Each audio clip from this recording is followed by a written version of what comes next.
हाय, मैं प्रभा आ गई हूँ आप लोगों के लिए क्लास 12th स्वतंत्र भारत में राजनीति विज्ञान की बुक है, जिसका सेकंड चैप्टर, जिसका नाम है एक दल के प्रभुत्व का दौर। चलिए देखते हैं एनसीईआरटी वालों ने क्या बताया है। लोकतंत्र स्थापित करने की चुनौती। आपको अब अंदाज़ा लग चुका होगा कि स्वतंत्र भारत का जन्म किन कठिन परिस्थितियों में हुआ। अपने देश के सामने शुरुआत में ही राष्ट्र निर्माण की चुनौती थी और इन गंभीर चुनौतियों के बारे में आप पढ़ चुके हैं। ऐसी चुनौतियों की चपेट में आकर कई अन्य देशों के नेताओं ने फैसला किया कि उनके देश में अभी लोकतंत्र को नहीं अपनाया जा सकता। इन नेताओं ने कहा कि राष्ट्रीय एकता हमारी पहली प्राथमिकता है और लोकतंत्र को अपनाने से मतभेद और संघर्ष को बढ़ावा मिलेगा। उपनिवेशवाद के चंगुल से आज़ाद हुए कई देशों में इसी कारण अलोकतांत्रिक शासन व्यवस्था कायम हुई। इस अलोकतांत्रिक शासन व्यवस्था के कई रूप थे। कहीं पर थोड़ा बहुत लोकतंत्र रहा, लेकिन प्रभावी नियंत्रण किसी एक नेता के हाथ में था, तो कहीं पर एक दल का शासन कायम हुआ और कहीं कहीं पर सीधे सीधे सेना ने सत्ता की बागडोर संभाली। अलोकतांत्रिक शासन व्यवस्थाओं की शुरुआत इस वायदे से हुई कि जल्दी ही लोकतंत्र कायम कर दिया जाएगा। बहरहाल एक बार कहीं अलोकतांत्रिक शासन के पांव जम गए तो फिर उसे बदल पाना मुश्किल होता गया। भारत में भी परिस्थितियां बहुत अलग नहीं थीं, लेकिन आज़ाद भारत के नेताओं ने अपने लिए कहीं ज़्यादा कठिन रास्ता चुनने का फैसला किया। नेताओं ने कोई और रास्ता चुना होता तो वह आश्चर्य की बात होती, क्योंकि हमारे स्वतंत्रता संग्राम की गहरी प्रतिबद्धता लोकतंत्र से थी। हमारे नेता लोकतंत्र में राजनीति की निर्णायक भूमिका को लेकर सचेत थे। वे राजनीति को समस्या के रूप में नहीं देखते थे, वे राजनीति को समस्या का समाधान का उपाय मानते थे। हर समाज के लिए यह फैसला करना ज़रूरी होता है कि उसका शासन कैसे चलेगा और वह किन वायदे कानूनों पर अमल करेगा। चुनने के लिए हमेशा कई नीतिगत विकल्प मौजूद होते हैं। किसी भी समाज में कई समूह होते हैं, इनकी आकांक्षाएं अक्सर अलग अलग और एक दूसरे के विपरीत होती हैं। ऐसे में हम विभिन्न समूहों के हितों के आपसी टकराव से कैसे निपट सकते हैं? इसी सवाल का जवाब है लोकतांत्रिक राजनीति। सत्ता और प्रतिस्पर्धा राजनीति की दो सबसे ज़्यादा जाहिर चीज़ें हैं, लेकिन राजनीतिक गतिविधि का उद्देश्य जनहित का फैसला करना और उस पर अमल करना होता है, और ऐसा होना भी चाहिए। हमारे नेताओं ने इसी रास्ते को चुनने का फैसला किया। पिछले साल आपने पढ़ा कि हमारा संविधान कैसे बना। आपको याद होगा कि हमारा संविधान 26 नवंबर 1949 को अंगीकृत किया गया और 24 जनवरी 1950 को इस पर हस्ताक्षर हुए। यह संविधान 26 जनवरी 1950 से अमल में आया। उस वक्त देश का शासन अंतरिम सरकार चला रही थी। वक्त का तकाजा था कि देश का शासन लोकतांत्रिक रूप से निर्वाचित सरकार द्वारा चलाया जाए। संविधान ने नियम तय कर दिए थे और अब इन्हीं नियमों पर अमल करने की ज़रूरत थी। शुरू में ख्याल था कि यह काम महज चंद महीनों का है। भारत के चुनाव आयोग का गठन 1950 के जनवरी में हुआ। सुकुमार सेन पहले चुनाव आयुक्त बने। उम्मीद की जा रही थी कि देश का पहला आम चुनाव 1950 में ही किसी वक्त हो जाएगा। बहरहाल चुनाव आयोग ने पाया कि भारत के आकार को देखते हुए एक स्वतंत्र और निष्पक्ष आम चुनाव कराना कोई आसान मामला नहीं है। चुनाव कराने के लिए चुनाव क्षेत्रों का सीमांकन जरूरी था। फिर मतदाता सूची यानी मताधिकार प्राप्त वयस्क व्यक्तियों की सूची बनाना भी आवश्यक था। इन दोनों कामों में बहुत सारा समय लगा। मतदाता सूचियों का जब पहल प्रारूप प्रकाशित हुआ तो पता चला कि इसमें 40 लाख महिलाओं के नाम दर्ज होने से रह गए हैं। इन महिलाओं को अलाम की बेटी, फलाम की बीवी के रूप में दर्ज किया गया था। चुनाव आयोग ने ऐसी प्रविष्टियों को मानने से इनकार कर दिया। आयोग ने फैसला किया कि संभव हो तो इसका पूर्वावलोकन किया जाए और ज़रूरी लगे तो ऐसी प्रविष्टियों को हटाया जाए। यह अपने आप में हिमालय की चढ़ाई जैसा दुष्कर काम था। इतने बड़े पैमाने पर ऐसा काम दुनिया में अब तक नहीं हुआ था। उस वक्त देश में 17 करोड़ मतदाता थे। उन्हें 3600 विधायक और लोकसभा के लिए 489 सांसद चुनने थे। इन मतदाताओं में महज 15% साक्षर थे। इस कारण चुनाव आयोग को मतदाता की विशेष पद्धति के बारे में भी सोचना पड़ा। चुनाव आयोग ने चुनाव कराने के लिए 3 लाख से ज़्यादा अधिकारियों और चुनाव कर्मियों को प्रशिक्षित किया। देश के विशाल आकार और मतदाताओं को भारी भरकम संख्या के लिहाज से ही पहला आम चुनाव अनूठा नहीं था, बल्कि मतदाताओं की एक बड़ी तादाद गरीब और अनपढ़ लोगों की थी और ऐसे माहौल में यह चुनाव लोकतंत्र के लिए परीक्षा की कठिन घड़ी थी। उस वक्त तक लोकतंत्र सिर्फ धनी देशों में ही कायम था। उस समय यूरोप के बहुतेरे देशों में महिलाओं को मताधिकार नहीं मिला था। ऐसे में हिंदुस्तान में सार्वभौम मताधिकार पर अमल हुआ और यह अपने आप में बड़ा जोखिम भरा प्रयोग था। एक हिंदुस्तानी संपादक ने इसे इतिहास का सबसे बड़ा जुआ करार दिया। ऑर्गेनाइजर नाम की पत्रिका ने लिखा कि जवाहरलाल नेहरू अपने जीवित रहते ही यह देख लेंगे और पछताएंगे कि भारत में सार्वभौम मताधिकार असफल रहा। इंडियन सिविल सर्विस के एक अंग्रेज नुमाइंदे का दावा था कि आने वाला वक्त और अब भी कहीं ज़्यादा जानकर दौर पड़े विस्मय से लाखों अनपढ़ लोगों के मतदान की यही बेहूदी नौटंकी देखेगा। चुनावों को 2 बार स्थगित करना पड़ा और आखिरकार 1951 के अक्टूबर से 1952 के फरवरी तक चुनाव हुए। बहरहाल इस चुनाव को अमूमन 1952 का चुनाव ही कहा जाता है, क्योंकि देश के अधिकांश हिस्सों में मतदान 1952 में ही हुआ। चुनाव अभियान, मतदान और मतगणना में कुल 6 महीने लगे। चुनावों में उम्मीदवारों के बीच मुकाबला भी हुआ। औसतन हर सीट के लिए 4 उम्मीदवार चुनाव के मैदान में थे। लोगों ने इस चुनाव में बढ़ चढ़कर हिस्सेदारी ली। कुल मतदाताओं में आधे से अधिक ने मतदान के दिन अपना वोट डाला। चुनावों के परिणाम घोषित हुए तो हारने वाले उम्मीदवारों ने भी इन परिणामों को निष्पक्ष बताया। सार्वभौम मताधिकार के इस प्रयोग ने आलोचकों का मुंह बंद कर दिया।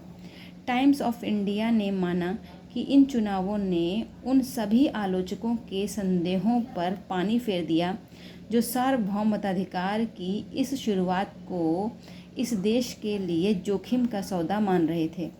देश से बाहर के पर्यवेक्षक भी हैरान थे। हिंदुस्तान टाइम्स ने लिखा, यह बात हर जगह मानी जा रही है कि भारतीय जनता ने विश्व के इतिहास में लोकतंत्र के सबसे बड़े प्रयोग को बखूबी अंजाम दिया। 1952 का आम चुनाव पूरी दुनिया में लोकतंत्र के इतिहास के लिए मील का पत्थर साबित हुआ। अब यह दलील दे पाना संभव नहीं रहा कि लोकतांत्रिक चुनाव गरीबी अथवा अशिक्षा के माहौल में नहीं कराए जा सकते। यह बात साबित हो गई कि दुनिया में कहीं भी लोकतंत्र पर अमल किया जा सकता है।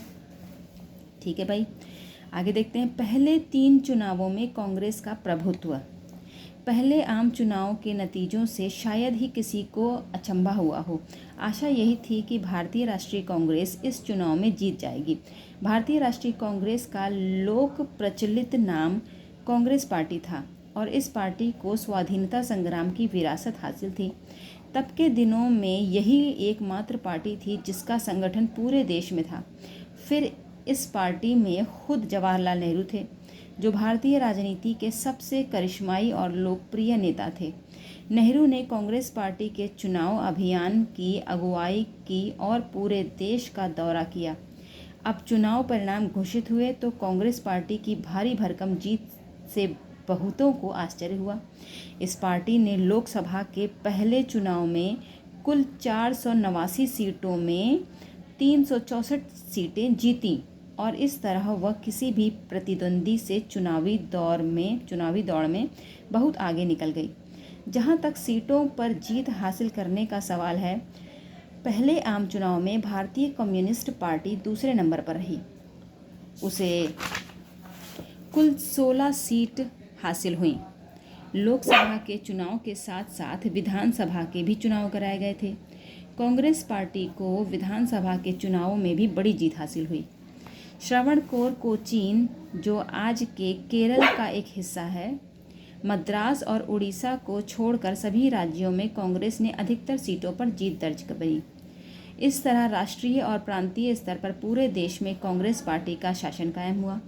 उम्मीद के मुताबिक नेहरू जी पहले आम चुनाव के बाद प्रधानमंत्री बने। यहाँ एक चुनावी मानचित्र दिया गया है, इस पर एक नज़र दौड़ाने से आपको अंदाज़ा लग जाएगा कि 1952 से लेकर 1962 के बीच कांग्रेस पार्टी किस कदर हावी थी। देखिए, ये दिया गया है।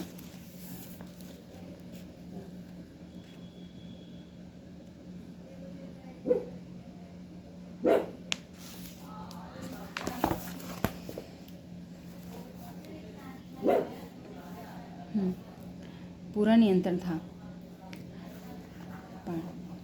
चलिए, कांग्रेस पार्टी की जीत का यह आंकड़ा और दायरा हमारी चुनाव प्रणाली के कारण भी बढ़ा चढ़ा दिखता है। चुनाव प्रणाली के कारण कांग्रेस पार्टी की जीत को अलग से बढ़ावा मिला।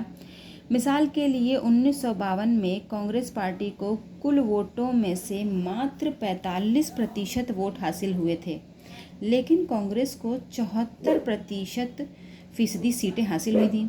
सोशलिस्ट पार्टी वोट हासिल करने के लिहाज से दूसरे नंबर पर रही। उसे 1952 के चुनाव में पूरे देश के कुल 10% वोट मिले थे, लेकिन यह पार्टी 3% सीटें भी नहीं जीत पाई। आखिर यह हुआ कैसे? पिछले साल भारतीय संविधान सिद्धांत और व्यवहार नामक किताब में आपने सर्वाधिक वोट पाने वाले की जीत के बारे में पढ़ा था। इसमें जुड़ी चर्चा को अगर याद करें तो आपको यह सवाल का जवाब मिल जाएगा। हमारे देश की चुनाव प्रणाली में सर्वाधिक वोट पाने वाले की जीत के तरीके को अपनाया गया। ऐसे में अगर कोई पार्टी बाकियों की अपेक्षा थोड़े ज़्यादा वोट हासिल करती तो दूसरी पार्टियों को प्राप्त वोटों के अनुपात की तुलना में उसे कहीं ज़्यादा सीटें हासिल होती। यही चीज़ कांग्रेस पार्टी के पक्ष में साबित हुई। अगर हम सभी गैर कांग्रेसी उम्मीदवारों के वोट जोड़ दें तो वह कांग्रेस पार्टी को हासिल कुल वोटों से कहीं ज़्यादा होंगे, लेकिन गैर कांग्रेसी वोट विभिन्न प्रतिस्पर्धी पार्टियों और उम्मीदवारों में बंट गए हैं। इस तरह कांग्रेस बाकी पार्टियों की तुलना में आगे रही और उसने ज़्यादा सीटें जीती। केरल में कम्युनिस्टों की जीत कैसे हुई, चलिए जानते हैं। सन 1957 में ही कांग्रेस पार्टी को केरल में हार का स्वाद चखना पड़ा था। सन 1957 के मार्च महीने में जो विधानसभा के चुनाव हुए उसमें कम्युनिस्ट पार्टी की केरल की विधानसभा के लिए सबसे ज़्यादा सीटें मिली। कम्युनिस्ट पार्टी को कुल 126 में से 60 सीटें हासिल हुईं और 5 स्वतंत्र उम्मीदवारों का भी समर्थन इस पार्टी को प्राप्त था। राज्यपाल ने कम्युनिस्ट विधायक दल के नेता EMS नंबूदरीपाद को सरकार बनाने का न्योता दिया।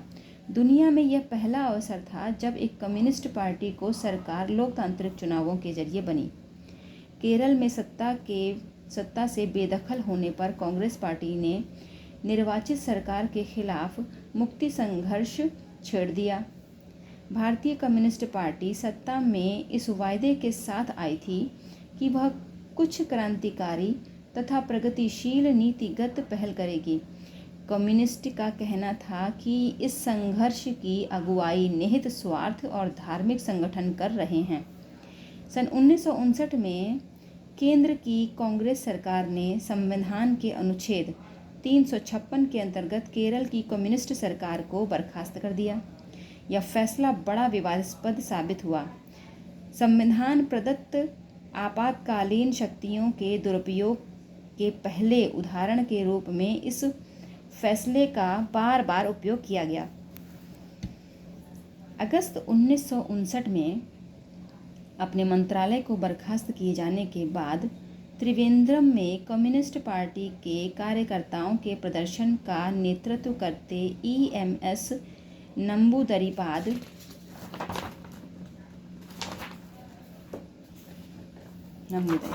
चलिए आगे।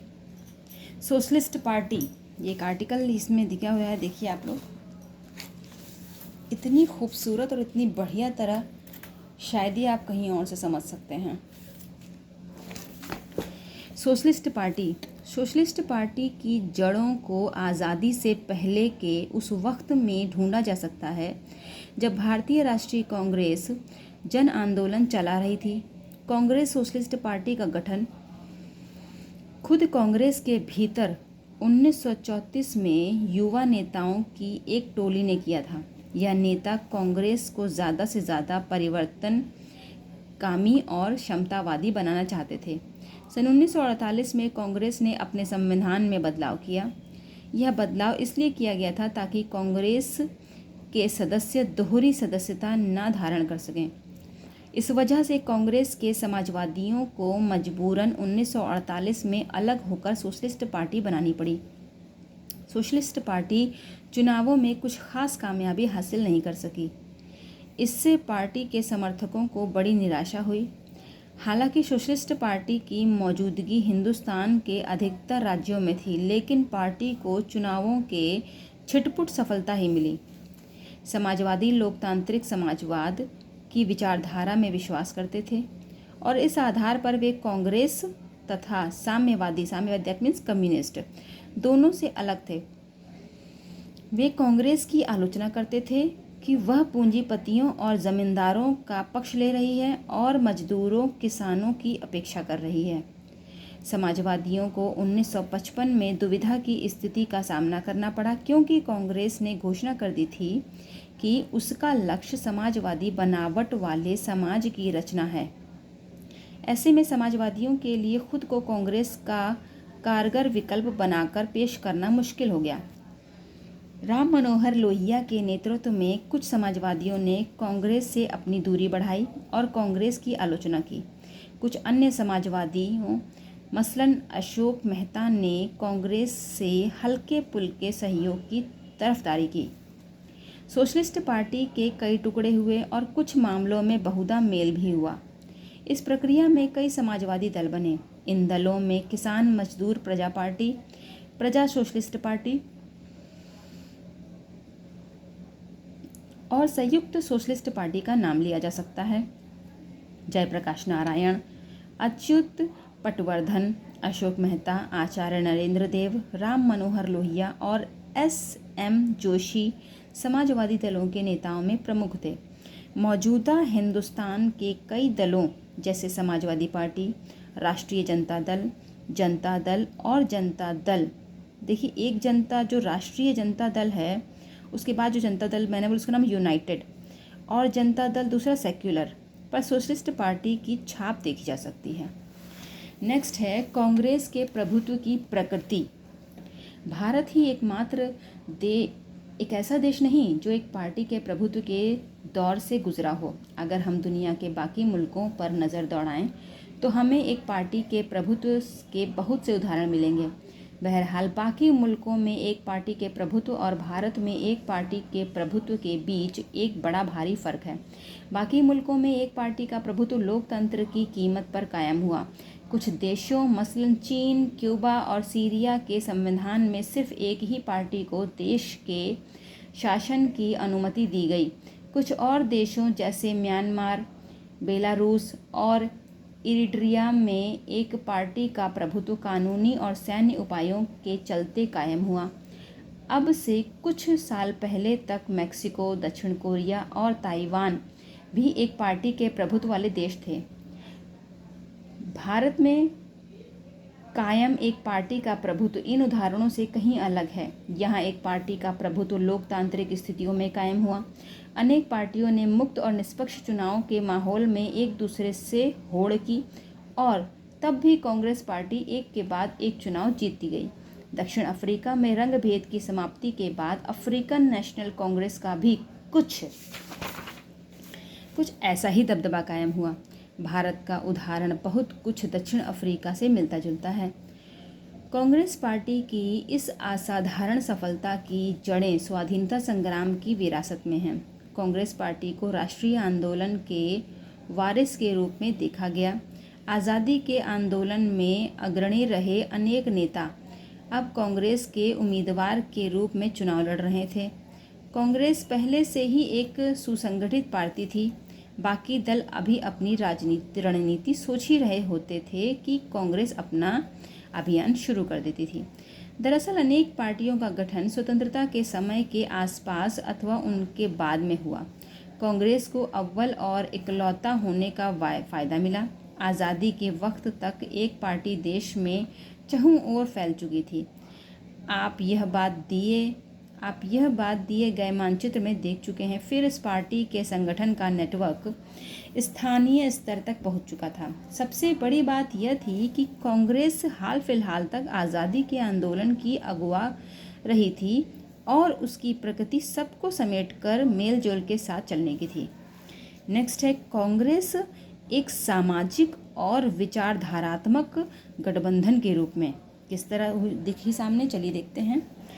आप यह बात पढ़ चुके हैं कि कांग्रेस का जन्म सन 1885 में हुआ था। उस वक्त यह नव शिक्षित कामकाजी और व्यवहारिक वर्गों का एक हित समूह भर थी, लेकिन 20वीं सदी में इसने जन आंदोलन का रूप लिया।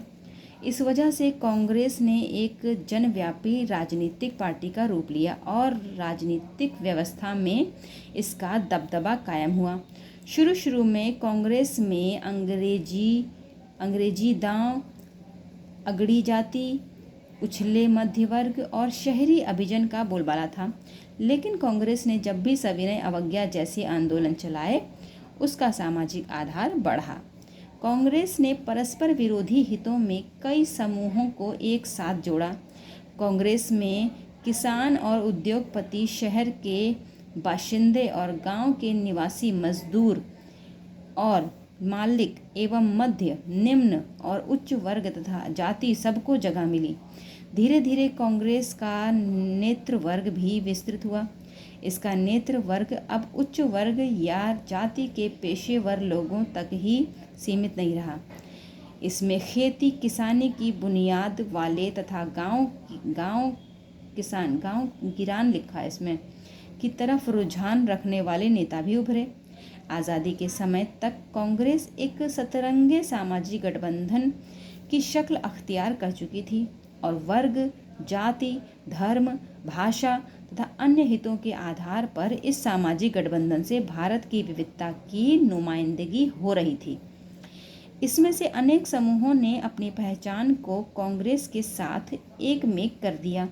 कई बार यह भी हुआ कि किसी समूह ने अपनी पहचान को कांग्रेस के साथ एक सार नहीं किया और अपने अपने विश्वासों को मानते हुए बतौर एक व्यक्ति या समूह के कांग्रेस के भीतर बने रहे। इस अर्थ में कांग्रेस एक विचारधारात्मक गठबंधन भी थी। कांग्रेस ने अपने अंदर क्रांतिकारी और शांतिवादी, कंजर्वेटिव और रेडिकल, गर्मपंथी और नरमपंथी, दक्षिणपंथी, वामपंथी और हर धारा के मध्य मार्गियों को समाहित किया। कांग्रेस एक मंच की तरह थी जिस पर अनेक समूह, हित और राजनीतिक दल आकर जुटते थे और राष्ट्रीय आंदोलन में भाग लेते थे।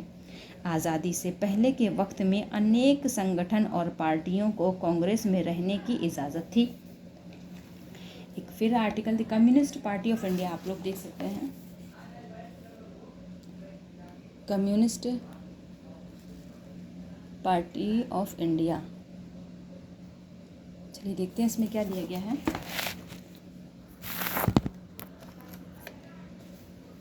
सन 1920 के दशक के शुरुआती सालों में भारत के विभिन्न हिस्सों में साम्यवादी समूह दैट मीन्स कम्युनिस्ट ग्रुप उभरे। ये रूस की बोल्शेविक क्रांति से प्रेरित थे और देश की समस्याओं के समाधान के लिए साम्यवाद की राह अपनाने की तरफदारी कर रहे थे। सन 1935 से साम्यवादियों ने मुख्यालय भारतीय राष्ट्रीय कांग्रेस के दायरे में रहकर काम किया। कांग्रेस से साम्यवादी 1941 के दिसंबर में अलग हुए। इस समय साम्यवादियों ने नाजी जर्मनी के खिलाफ लड़ रहे ब्रिटेन को समर्थन देने का फैसला किया। दूसरी गैर कांग्रेसी पार्टियों के विपरीत कम्युनिस्ट पार्टी ऑफ इंडिया के पास आज़ादी के समय एक सुचारू पार्टी मशीनरी और समर्पित कॉडर मौजूद थे। बहरहाल आज़ादी हासिल होने पर इस पार्टी के भीतर कई स्वर उभरे। इस पार्टी के सामने मुख्य सवाल यह था कि आखिर जो आज़ादी देश को हासिल हुई है उसका प्रगति कैसी है। क्या हिंदुस्तान सचमुच आज़ाद हुआ है या यह आज़ादी झूठी है। आज़ादी के तुरंत बाद भारतीय कम्युनिस्ट पार्टी का विचार था कि 1947 में सत्ता का जो हस्तांतरण हुआ वह सच्ची आज़ादी नहीं थी।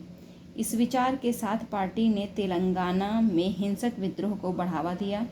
साम्यवादी अपनी बात के पक्ष में जनता का समर्थन हासिल नहीं कर सके और इन्हें सशस्त्र सेनाओं द्वारा दबा दिया गया। मजबूरन इन्हें अपने पक्ष को लेकर पुनर्विचार करना पड़ा। सन 1951 में साम्यवादी पार्टी ने हिंसक क्रांति का रास्ता छोड़ दिया और आने वाले आम चुनावों में भाग लेने का फैसला किया। पहले आम चुनाव में भारतीय कम्युनिस्ट पार्टी ने 16 सीटें जीतीं और वह सबसे बड़ी विपक्षी पार्टी बनकर उभरी। इस दल को ज़्यादातर समर्थन आंध्र प्रदेश, पश्चिम बंगाल, बिहार और केरल में मिला। भारतीय कम्युनिस्ट पार्टी के प्रमुख नेताओं में A.K. गोपालन, S.A. Dange, E.M.S. Namboodiripad, P.C. Joshi, Ajay Ghosh और P. सुंदरैया के नाम लिए जाते हैं। चीन और सोवियत संघ के बीच विचारधारात्मक अंतर आने के बाद भारतीय कम्युनिस्ट पार्टी सन 1964 में एक बड़ी टूट का शिकार हुई। सोवियत संघ की विचारधारा को ठीक मानने वाले भारतीय कम्युनिस्ट पार्टी में रहे, जबकि इसके विरोध में राय रखने वालों ने भारतीय कम्युनिस्ट पार्टी दैट मीन्स मार्क्सवादी या CPI-M के नाम से अलग दल बनाया। ये दोनों दल आज तक कायम हैं। गुड। चलिए नेक्स्ट है गुटों में तालमेल और सहनशीलता। कांग्रेस के गठबंधनी स्वभाव ने उसे एक असाधारण ताकत दी। पहली बात तो यही कि जो भी आए गठबंधन उसे अपने में शामिल कर लेता है। इस कारण गठबंधन को अतिवादी रुख अपनाने से बचना होता है और हर मसले पर संतुलन को साध कर चलना पड़ता है। सुलह समझौते के रास्ते पर चलना और सर्व समावेशी होना गठबंधन की विशेषता होती है। इस रणनीति की वजह से विपक्ष कठिनाई में पड़ा। विपक्ष कोई बात कहना चाहे तो कांग्रेस की विचारधारा और कार्यक्रम में उसे तुरंत जगह मिल जाती थी। दूसरे अगर किसी पार्टी का स्वभाव गठबंधनी हो तो अंदरूनी मतभेदों को लेकर उसमें सहनशीलता भी ज़्यादा होती थी। विभिन्न समूह और नेताओं की महत्वाकांक्षाओं की भी उसमें समाई हो जाती थी। कांग्रेस ने आज़ादी की लड़ाई के दौरान इन दोनों ही बातों पर अमल किया था और आज़ादी मिलने के बाद भी इस पर अमल जारी रखा। इसी कारण अगर कोई समूह पार्टी के रुख में अथवा सत्ता में प्राप्त अपने हिस्से में नाखुश हो तब भी वह पार्टी में ही बना रहता था। पार्टी को छोड़कर विपक्षी की भूमिका अपनाने की जगह पार्टी में मौजूद किसी दूसरे समूह से लड़ने को बेहतर समझा जाता था। पार्टी के अंदर मौजूद विभिन्न समूह गुट कहे जाते हैं। अपने गठबंधनी स्वभाव के कारण कांग्रेस विभिन्न गुटों के प्रति सहनशील थी और इस स्वभाव से विभिन्न गुटों को बढ़ावा भी मिला। कांग्रेस के विभिन्न गुटों में से कुछ विचारधारात्मक सरोकारों की वजह से बने थे, लेकिन अफसर गुटों के बनने के पीछे व्यक्तिगत महत्वाकांक्षा तथा प्रतिस्पर्धा की भावना भी काम करती थी। ऐसे में अंदरूनी गुटबाजी कांग्रेस की कमजोरी बनने की बजाय उसकी ताकत साबित हुई। लेकिन पार्टी के भीतर विभिन्न गुटों की आपसी होड़ के लिए गुंजाइश थी, इसलिए विभिन्न हित और विचारधाराओं की नुमाइंदगी कर रहे नेता कांग्रेस के भीतर ही बने रहे। पार्टी से बाहर निकलकर नई पार्टी बनाने को इन्होंने बेहतर नहीं समझा। कांग्रेस की अधिकतर पार्टियां इकाइयों विभिन्न गुटों को मिलाकर बनी थीं। ये गुट अलग अलग विचारधारात्मक रुख अपनाते थे और कांग्रेस एक भारी भरकम मध्य मार्गी पार्टी के रूप में उभरकर सामने आती थी। दूसरी पार्टियां मुख्यतः कांग्रेस के इस या उस गुट को प्रभावित करने की कोशिश करती थीं। इस तरह बाकी पार्टियां हाशिए पर रहकर ही नीतियों और फैसलों को अप्रत्यक्ष रीति से प्रभावित कर पाती थी। ये पार्टियां सत्ता के वास्तविक इस्तेमाल से कोसों दूर थी। शासक दल का कोई विकल्प नहीं था। इसके बावजूद विपक्षी पार्टियां लगातार कांग्रेस की आलोचना कर रही थीं, उस पर दबाव डालती थीं और इस क्रम में उसे प्रभावित करती थीं। गुटों की मौजूदगी की यह प्रणाली शासक दल के भीतर संतुलन साधने के एक औजार की तरह काम करती थी। इस तरह राजनीतिक होड़ कांग्रेस के भीतर ही चलती थी। इस अर्थ में देखें तो चुनावी प्रतिस्पर्धा के पहले दशक में कांग्रेस ने शासक दल की भूमिका निभाई और विपक्षी की भी। इसी कारण भारतीय राजनीति के इस कालखंड को कांग्रेस प्रणाली कहा जाता है। नेक्स्ट है विपक्षी पार्टियों का उद्भव। तो भाई विपक्षी पार्टियों का उद्भव चलिए देखते हैं कैसे हुआ। जैसा कि हमने ऊपर देखा है, ऐसा नहीं था कि इस दौर में भारत में विपक्षी पार्टियां नहीं थीं। चुनाव परिणामों की चर्चा में हमारे सामने कांग्रेस के अलावा अन्य पार्टियों के नाम भी आए। बहुदलीय लोकतंत्र वाले अन्य अनेक देशों की तुलना में उस वक्त भी भारत में बहुविध और जीवंत विपक्षी पार्टियां थीं। इनमें से कई पार्टियां 1952 के आम चुनावों से कहीं पहले बन चुकी थीं। इनमें से कुछ ने 60 और 70 के दशक में देश की राजनीति में महत्वपूर्ण भूमिका निभाई। आज की लगभग सभी गैर कांग्रेसी पार्टियों की जड़ें सन 1950 के दशक की किसी न किसी विपक्षी पार्टी में खोजी जा सकती हैं। सन 1950 के दशक में इन सभी विपक्षी दलों को लोकसभा अथवा विधानसभा में कहने भर को प्रतिनिधित्व मिल पाया। फिर भी इन दलों की मौजूदगी ने हमारी शासन व्यवस्था के लोकतांत्रिक चरित्र को बनाए रखने में निर्णायक भूमिका निभाई। इन दलों ने कांग्रेस पार्टी की नीतियों और व्यवहारों को सुचिंतित आलोचना की। इस आलोचना में सिद्धांतों का बल होता था। विपक्षी दलों ने शासक दल पर अंकुश रखा और बहुधा इन दलों के कारण कांग्रेस पार्टी के भीतर शक्ति संतुलन बदला। इन दलों ने लोकतांत्रिक राजनीति विकल्प की संभावना को जीवित रखा। ऐसा करके इन दलों ने व्यवस्थाजन्य रोष को लोकतंत्र विरोधी बनने से रोका। इन दलों ने ऐसा नेता तैयार किए जिन्होंने आगे के समय में हमारे देश की तस्वीर को संवारने में अहम भूमिका निभाई। शुरुआती सालों में कांग्रेस और विपक्षी दलों के नेताओं के बीच पारस्परिक सम्मान का गहरा भाव था। स्वतंत्रता की उद्घोषणा के बाद अंतरिम सरकार ने देश का शासन संभाला था। इसके मंत्रिमंडल में डॉक्टर अंबेडकर और श्यामा प्रसाद मुखर्जी जैसे विपक्षी नेता शामिल थे। जवाहरलाल नेहरू अक्सर सोशलिस्ट पार्टी के प्रति अपने प्यार का इजहार करते थे। उन्होंने जयप्रकाश नारायण जैसे समाजवादी नेताओं को सरकार में शामिल होने का न्योता दिया। अपने राजनीतिक प्रतिद्वंदी से इस किस्म का निजी रिश्ता और उसके प्रति सम्मान का भाव दलगत प्रतिस्पर्धा के तेज होने के बाद लगातार कम होता गया। इस तरह अपने देश में लोकतांत्रिक राजनीति का पहला दौर एकदम अनूठा था। राष्ट्रीय आंदोलन का चरित्र समावेशी था। इसकी अगुवाई कांग्रेस ने की थी। राष्ट्रीय आंदोलन के इस चरित्र के कारण कांग्रेस की तरफ विभिन्न समूह, वर्ग और हितों के लोग आकर्षित हुए। सामाजिक और विचारधारात्मक रूप से कांग्रेस एक व्यापक गठबंधन के रूप में उभरी। आज़ादी की लड़ाई में कांग्रेस ने मुख्य भूमिका निभाई थी और इस कारण कांग्रेस को दूसरी पार्टियों की अपेक्षा बढ़त प्राप्त थी।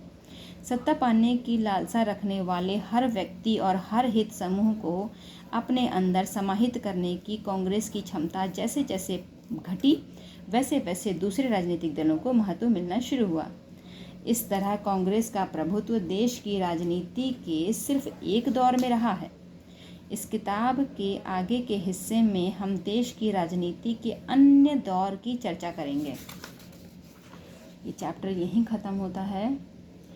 आप लोग प्लीज़ कमेंट करके ज़रूर बताइएगा कि सुनकर कैसा लगा, जानकारी कैसी लगी, किस तरह की हेल्प और मैं कर सकती हूँ, या कोई और बुक आप सुनना चाहते हैं तो वो भी बता सकते हैं। कमेंट करके ज़रूर बताइए प्लीज़, और लाइक शेयर एंड सब्सक्राइब करना मत भूलिएगा। तब तक के लिए बाय।